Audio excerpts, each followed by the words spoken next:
Now, the point can be drawn anywhere on this square. It can be here, it can be in any of the corners. So how do we actually figure out if it's within the circle? So let's just draw one point in the circle. It doesn't matter where we draw it. I'm just going to put it here. And we know that its coordinate is x, y.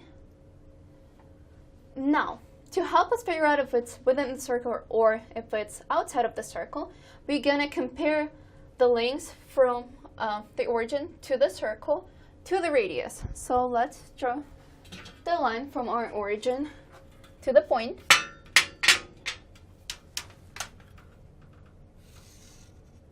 And let's draw our radius.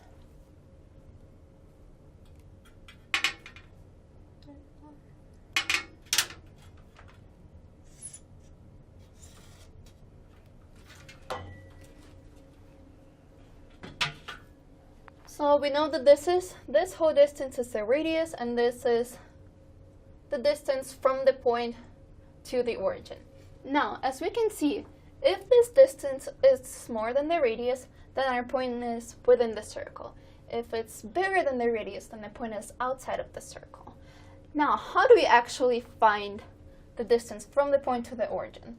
Let's drop a line perpendicular to x-axis.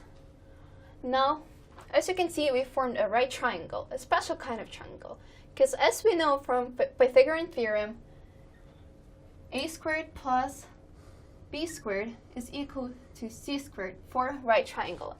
So what will a be? We can name this a, and this distance is actually our x.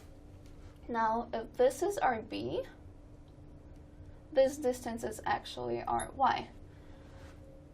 Now, let's modify this equation a little bit just so we have c, because this is our c, the distance from the origin to the point.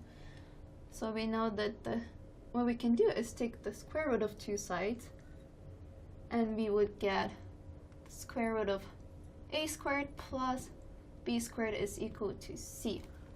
Now, let's plug in our values.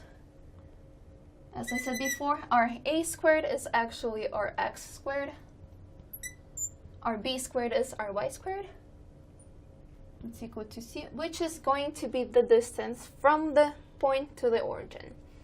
Now, what we know, as we mentioned before, in order for a point to be inside of the circle, this distance have to be smaller than the radius. So we say that if square root of x squared plus y squared is smaller than the radius, it's within. Otherwise, it's going to be outside of the circle.